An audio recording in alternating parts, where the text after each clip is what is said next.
Saravá, sejam todos bem-vindos a mais um estudo semanal da nossa casa. Esse estudo ele é direcionado para os filhos do nosso terreiro, mas ele é aberto no canal do YouTube posteriormente para aqueles que tiverem interesse, para aqueles que precisam, né, direcionar o estudo, porque material a gente tem muito, dura é direcionar e filtrar as coisas, a gente tem muito material. Então, é um auxílio, tá? Só para vocês saberem, agora eu vou falar para os meus filhos. Eu recebo muitas mensagens de gente do país inteiro, tá? E é muito bacana ver, porque assim, eu pelo menos não conheço um outro tipo de estudo direcionado com livro dessa forma, tá? E eu optei por fazer assim para obrigar os filhos da casa a estudarem. Por quê? Porque os filhos da casa não liam e eu obriguei, gente, tem que ler, tem que ler, tem que ler. Esse povo não lia e aí ficava tudo por isso mesmo. Então, eu falei assim, então, vocês vão ler, sim, senhor, nem se eu tiver que pegar na mão, igual eu estou fazendo aqui, vai ler junto comigo, né? Então, foi uma forma de obrigar mesmo os filhos a estudarem. Só que, assim, dessa forma, com os livros, eu gosto, gente, para a gente saber as fontes, saber de onde tira. Tem muita gente que coloca muita coisa na internet, assim, e você não sabe de onde que a pessoa tirou aquilo, se veio do guia, se veio da cabeça dele, se é a conclusão dele, se é a impressão da pessoa, se aprendeu com alguém, sabe assim? Então, as coisas vão ficando muito, muito místicas. E a Umbanda, por incrível que pareça, a Umbanda, ela tem muita coisa e tem muito fundamento que não é místico, assim, eu tirei da minha cabeça e pronto, acabou. Não é bem assim que a banda toca. A gente respeita as outras tradições, claro, sempre, né? Mas a gente precisa ter uma linha ali, um norte, né? Ter conhecimento. Então, a gente está dando continuidade a essa obra que é Os Orixás na Umbanda e no Candomblé, né? Já falei para vocês que as referências são excelentes, tanto, né, todos os autores aqui, já trabalhei isso com vocês, e hoje nós vamos pedir especial licença e amparo de nosso Pai Oxalá e de nossa Mãe Iemanjá, porque é dela que nós vamos falar. Hoje vai ser difícil para mim, por quê? Vou explicar. Em razão do sincretismo, tá? Vocês vão até achar um pouco diferente, porque esse autor, na tradição do Pai Ronaldo, ele associa Iemanjá com Nossa Senhora. E nós temos, assim, a associação de Nossa Senhora, mas com Oxum na nossa casa, né? Tanto que foi dia 12, que foi o dia que nós fizemos o culto na cachoeira, que é o ponto de força, o ponto de energia, o domínio desse orixá para nós é Oxum, tá? Que era o dia dela, já foi feito o batizado, né? O batismo dos filhos, que já tinham sido preparados, então foi um dia muito especial, tá? Hoje, então, vamos falar sobre Iemanjá, e a parte das lendas africanas de Iemanjá, ela, gente, só para vocês terem uma ideia, ela é bem confusa, pode passar. Ela é bem confusa, por quê? Porque tem muita associação de Iemanjá como sendo esposa de Oxalá, Iemanjá como sendo esposa de Olodumare, de Olorum, né, do Criador Supremo. Então, assim, não tem uma unanimidade, mesmo nas lendas de tradições africanas, não tem muito consenso com Iemanjá. Só para vocês terem uma ideia, Iemanjá, em alguns lugares na África, ela é associada inclusive às águas doces, e não à água do mar, ou não ao mar especificamente. Então, há uma mistura muito grande, né, mesmo nessas tradições. Vocês vão encontrar ainda, dentro das lendas africanas, o nome Iemanjá, tá? A gente não vai falar assim, por quê? Porque a gente não fala assim, né, gente? A gente fala Iemanjá. Ah, mas o nome correto é Iemanjá. Para mim, quando a pessoa começa muito a Iemanjá, Iemanjá, é igual aquelas pessoas que ficam Instagram, YouTube. Não é? É meio estranho, gente. A gente é brasileiro porque é o nome que a gente usa, né? Não é por maldade, é que é assim, o nome é Iemanjá, né? A gente brasileirou, é da nossa cultura, nós adotamos, né, essa mãe maravilhosa para nós também, sem se apropriar. Nós achamos bonito e também fazemos, é assim. Isso não é apropriação cultural. Apropriação é dizer, não, foi eu que criei, foi eu que fiz e trago do outro, roubo para mim. Não, eu acho tão bonito que eu faço também. Entende? É uma forma de louvor, inclusive. E ele fala, né, que o nome de Iemanjá seria Iê ou Moiejá, que seria a mãe cujos filhos são peixes, né? E aí as lendas também vão variar, se ela é mãe de Oxóssi, se ela é mãe de Ogum, né? Tem várias lendas associando a Iemanjá como mãe de vários orixás. Por quê? Porque Iemanjá ela é associada à maternidade, ao ser mãe, ao dar a vida, tá? Na verdade, ele coloca aqui muito bacana também, dentro da parte das lendas ainda, que Iemanjá é cultuada de formas distintas em vários estados, mesmo dentro do Brasil. E em diferentes terreiros dentro do mesmo estado, tem tradições diferentes em relação a Iemanjá, dependendo daquele local que inspirou a tradição daquele lugar. Então, são muito variados, ele nem traz uma lenda específica de Iemanjá, mas a gente trabalhou, inclusive, lendas de outros orixás que falam de Iemanjá também, tá? E aí, na associação, ele trata do sincretismo religioso como sendo com Maria, mãe de Jesus. E isso, gente, é importante, até porque a gente acabou de passar, né, a data de comemoração de Maria, e a gente vê espalhado no Brasil inteiro. Eu vejo assim, eu nunca fui católica de verdade, eu fui católica até os, sei lá, os 10 anos de idade, era uma criança, não tinha muita noção, e a pouca noção que eu tinha, eu achava aquilo a coisa mais absurda do mundo. Eu li a Bíblia, aquilo para mim era tão absurdo, tirando os ensinamentos morais do Evangelho, né? Então, o resto para mim, eu falava, gente, isso não entra na minha cabeça, isso não é livro para eu seguir, não. Então, eu nunca tive afinidade aliás, eu nunca tive afinidade com as coisas do catolicismo, né? Mas com Maria, sim. Então, independente do catolicismo, independente da Igreja Católica, eu sempre, no meu íntimo, eu sempre tive um amor e uma devoção por Maria que ultrapassa a religião. E é assim que eu quero que vocês concebam esse sincretismo.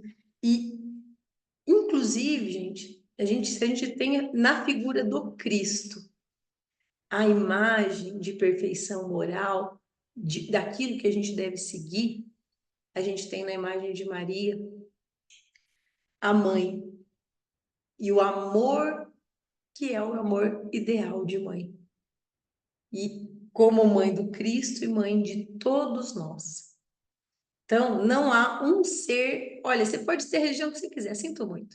Vocês me desculpem os evangélicos que falam assim, não sei o que. Não. Eu vejo os evangélicos chorando, sim. Muito evangélico se emociona e gosta da santa escondida, o pastor não brigar, porque tem, né? Tem ignorantes em todas as religiões, na nossa, nas outras.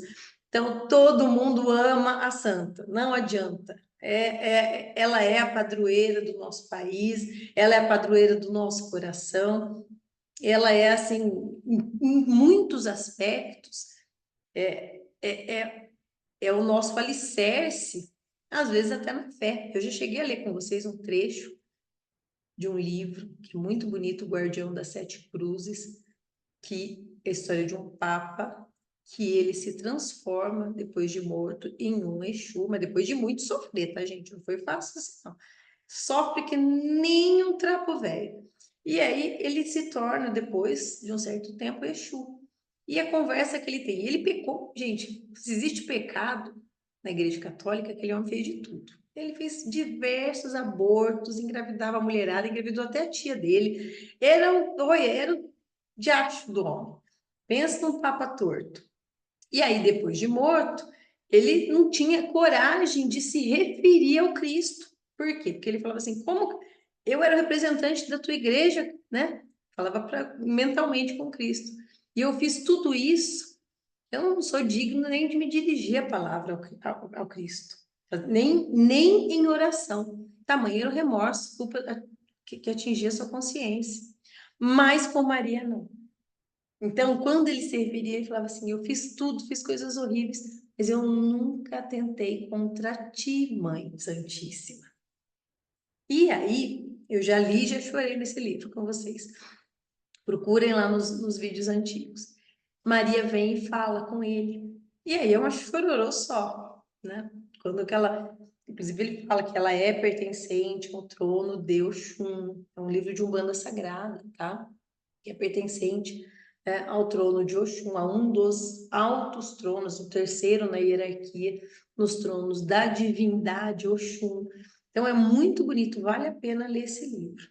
E ele conta aqui, agora nesse livro aqui, a história de Maria desde o nascimento. Então, ele conta, inclusive, a preparação que Santa Ana e São Joaquim, que eram os pais de Maria, que tiveram também, foi-lhes anunciado que eles conceberiam uma mulher que seria a portadora ou a geradora do Filho de Deus, que se humanizaria, se tornaria carne, se tornaria homem. Então, eu não vou ler toda a história, tá? Aqui, todo mundo, se não conhece, deveria conhecer, né? Mas tem muitas coisas bonitas da gente ver, inclusive por causa do sincretismo de Santa Ana como sendo Nanã, que é a avó de Jesus e é a avó dos orixás. Então é um sincretismo muito natural, muito bonito, né? Ele fala bastante, gente, sobre a quando ele fala aqui sobre a virgindade de Maria, tá? Inclusive ele fala que José, quando se casou com Maria, ele deveria ser viúvo, já de idade um pouco mais avançada, que ele era pai de 4 filhos, né? E que ele se casou com Maria depois. Então, ele já era um homem bem mais velho, tá? Fala toda assim, vamos dizer, a história, a narrativa que a Igreja Católica tem sobre a virgindade de Maria, daí vem todas as derivações de Virgem Santíssima e de que Jesus foi concebido sem milagre, que Maria era pura. Eu não vou falar muito disso porque eu não gosto desse assunto. Eu não gosto, eu não acho nem que isso tenha que ser tratado, porque não faz a mínima diferença. Então, você vai pegar muito kardecista que não concorda, né? Que Jesus tenha sido concebido contrariando as leis da física, da biologia, da química, né? As leis naturais, e tenha sido concebido dessa forma, né? Mas, e eu, sinceramente, que diferença isso faz, gente? Olha para ele, olha para ela. Depois na própria Bíblia fala que Jesus teve outros irmãos. Então, assim, enfim, eu acho que é um assunto desnecessário. Mas por que ele não pode ser omitido? Porque justamente em 1300, o Papa Pio IX, ele proclamou a Imaculada Concepção de Maria.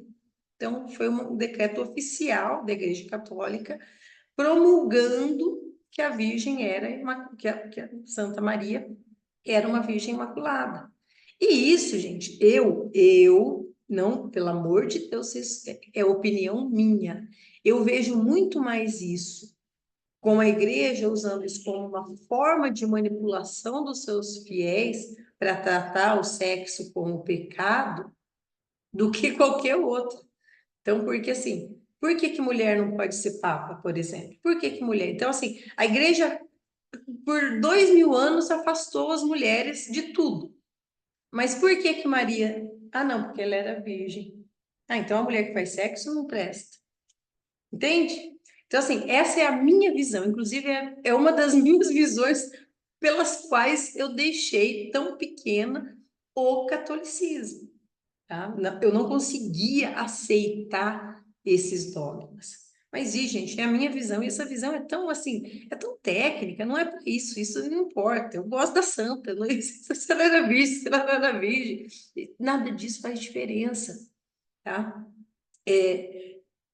Agora, uma outra coisa que ele fala no livro, que isso é muito bacana, que ele fala que os personagens que homenagearam Jesus em Belém, que eram os três reis magos, eles, na verdade, eram magos da religião de Zoroastro, magos, sábios, astrônomos e adoradores de Mitra, que ofereceram ouro, incenso e mirra, né?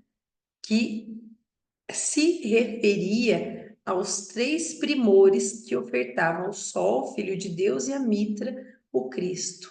Isso, gente, depois, uma hora, vocês, por favor, observem. O Zoroastro, na verdade, ele tem inúmeras semelhanças com Jesus, mas muitas semelhanças mesmo. Tem vários vídeos, né? Vocês procurem aí nas redes, tem bastante material falando das semelhanças, muitas, inclusive de ensinamentos, entre Jesus e Zoroastro, tá? Então, isso é muito bacana, porque os três reis magos seriam desta religião e mesmo assim reconheceriam no Cristo, né? Tem umas outras explicações, eu não vou me adentrar muito nisso, mas reconheciam no Cristo o divino, tá? Então isso é muito bacana. Ainda dentro do sincretismo, isso ele vai explicar e a gente precisa, né, falar, o sincretismo, ele fala que Iemanjá, em razão da a ligação de Iemanjá com o mar, foi associando Iemanjá com Nossa Senhora dos Navegantes. Aí ele fala que isso principalmente na Bahia e no Rio Grande do Sul. Nossa Senhora da Glória e Nossa Senhora da Conceição no Rio de Janeiro e no Vale da Paraíba, né? Então, tem várias associações de Iemanjá com várias Nossa Senhora da Graça, Nossa Senhora dos Navegantes, Nossa Senhora Aparecida. E aí o autor faz uma pergunta que é muito bacana. Ele fala, mas afinal de contas, todas as chamadas Nossas Senhoras não representam a Mãe de Deus? Sim, gente, todas elas são Nossa Senhora. Todas elas. Então, não tem, você pode colocar, né, os nomes das aparições, das formas de ver Maria, mas todas elas são Nossa Senhora. Então, se eu trato Iemanjá como Nossa Senhora dos Navegantes, ainda assim é Nossa Senhora, tá? Então, isso é muito bacana. Agora, antes de falar das características, eu vou falar de uma coisa que a avó Benta me disse um dia, disse a mim, disse, acho que a minha mãe, o meu pai está aqui, falou uma coisa, pela metade que eu aperto ela, um dia ela me conta mais. Mas ela falando, acho que ela pediu para minha mãe comprar uma imagem e fazer oração para Nossa Senhora do Carmo, que eu, sinceramente, não tenho a mínima ideia, né, do porquê de Nossa Senhora do Carmo, mas ela pediu e minha mãe comprou, fez. E aí a avó resumiu assim, bem simples. Ela falou assim, minha filha, não existe outra figura religiosa com mais mistérios do que Maria. E aí eu parei, eu nunca tinha olhado por esse ângulo. Ela falou assim, Maria é o santo que tem mais mistério. Por quê? Você tem Nossa Senhora de Fátima, Nossa Senhora de Guadalupe, que é a minha favorita. Tá? A das aparições de Nossa Senhora é a que mais me emociona, é de Guadalupe. Você tem Nossa Senhora de Lourdes, você tem Nossa Senhora do Carmo, você tem Nossa Senhora dos Navegantes, você tem Nossa Senhora da Glória, você tem Nossa Senhora para tudo quanto é gosto. Você, olha, gente, são assim, dezenas, se não forem centenas, de mistérios de Nossa Senhora. Tem o Sagrado, a avó, sim, a avó fala bastante do Sagrado Coração de Maria, porque isso são mistérios de Maria. O que são mistérios? Aqui o Kleber está falando, em Apucarana tem um acervo de mais de 4.000 Nossas Senhoras catalogadas. Pronto, não são centenas, são milhares. Gente, é muita Nossa Senhora.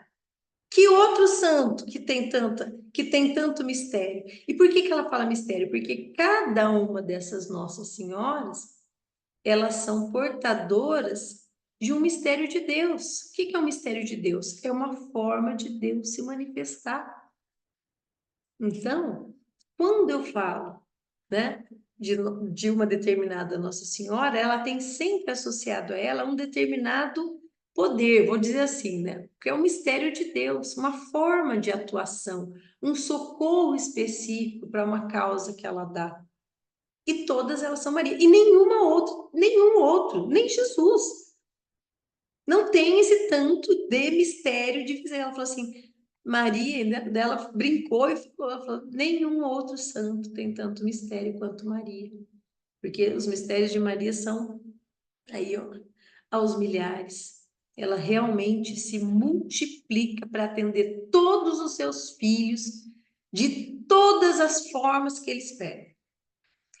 E ela nunca nega. Não importa a sua religião, não importa a sua cor, não importa o tanto que você errou, não importa o tanto que a gente é pequeno, ela atende a todos, sempre. E esse é o maior mistério de Maria. É aquela, ter onde se apegar. É a tábua de, literalmente a tábua de salvação. É onde a gente se apega. Assistam, eu não consigo cortar os trechos, não sou tão boa assim em tecnologia. Quando no filme O Alto da Compadecida tá todo mundo lascado, que todo mundo morreu e eles vão ser tudo condenados para o inferno. Aquele personagem, né, que clama por quem? É na hora do para quem que eu vou socorrer? Jesus estava ali diante do trono para julgar aquelas almas. E ele chama pela defensora de todos, que é Maria. E Maria vem com toda aquela docilidade, né? A Fernanda Montenegro faz muito bem o papel. E ela vem e começa a apontar, falar e justificar com carinho, um olhar de mãe, cada uma das falhas de cada uma daquelas pessoas. Então, é exatamente assim que eu me sinto em relação a Maria. E agora eu quero que vocês transportem isso. Se vocês transportarem para Oxum, se vocês transportarem essa figura para Iemanjá, como está aqui no livro, isso não vai fazer tanta diferença, porque a santa é uma só, entende? É isso que eu quero que vocês tenham bem em mente, bem no coração, tá? Independente de religião, acho que Nossa Senhora tá muito além de qualquer formato religioso que o homem possa ter dado para essa santa mulher, né? Então, quando a gente associa, agora vindo pro orixá, né? Que o sincretismo é uma coisa, é uma forma de ver o orixá, uma forma de nomear o orixá aqui, enquanto a gente está nessa terra do Brasil, que é nossa, tá? E aqui nós tratamos de Iemanjá, ou vemos Iemanjá como a grande mãe. Se existe maternidade, é por causa de Iemanjá. Se existe vida, é por causa de Iemanjá. Iemanjá eles representam sempre, né, na cultura africana, como uma mulher negra de seios fartos e ventre muito grande, justamente porque ela abriga todos os orixás, tá? Mas uma curiosidade muito bonita de Iemanjá, e quando eu falei Iemanjá, vocês associam imediatamente àquela figura que todo umbandista conhece, eu até deve ter aqui no livro, tá? Todo umbandista conhece, que é essa figura aqui de Iemanjá, né? Só que essa figura, eu vou falar por que que ela é tão especial. Porque essa figura é a única imagem exclusivamente umbandista. Todas as outras imagens de orixá que a gente vê, elas vêm do candomblé. Elas não são da Umbanda, elas são do candomblé. Mas essa não, essa é da Umbanda, tá? E aí tem a história dessa imagem, tá? Ele trata aqui, essa foi uma pintura encomendada, tá? Então tem a fonte, ele trata aqui do estudioso e radialista Demétrio Domingues, presidente da Associação Paulista de Umbanda. Foi encomendada pela doutora Dala Paes Leme, que era uma veterana da Umbanda no Rio, e que teria, em uma noite de quarto minguante, visto essa imagem sobre as águas na Baía de Guanabara. E ela encomendou para uma pessoa pintar e foi orientando como seria a imagem que ela tinha visto, né? Ele fala aqui que não sabe precisar a data, mas eu vi em outra, agora não vou lembrar, tá, gente? Mas eu já vi em algum lugar falando que é da década de 50. Então, essa imagem, que é a única imagem de orixá exclusiva da Umbanda e talvez uma das mais populares, com certeza, se não for, não, acho que é a mais popular, a imagem da Umbanda mais popular é a imagem de Iemanjá, essa que ela tem as mãos assim sobre o mar, sobre as ondas, e das suas mãos caem as pérolas, né? Então, essa imagem foi encomendada, foi uma visão dessa pessoa que era um bandista, que viu Iemanjá dessa forma, tá? E é uma imagem muito bonita, para a gente é muito simbólica.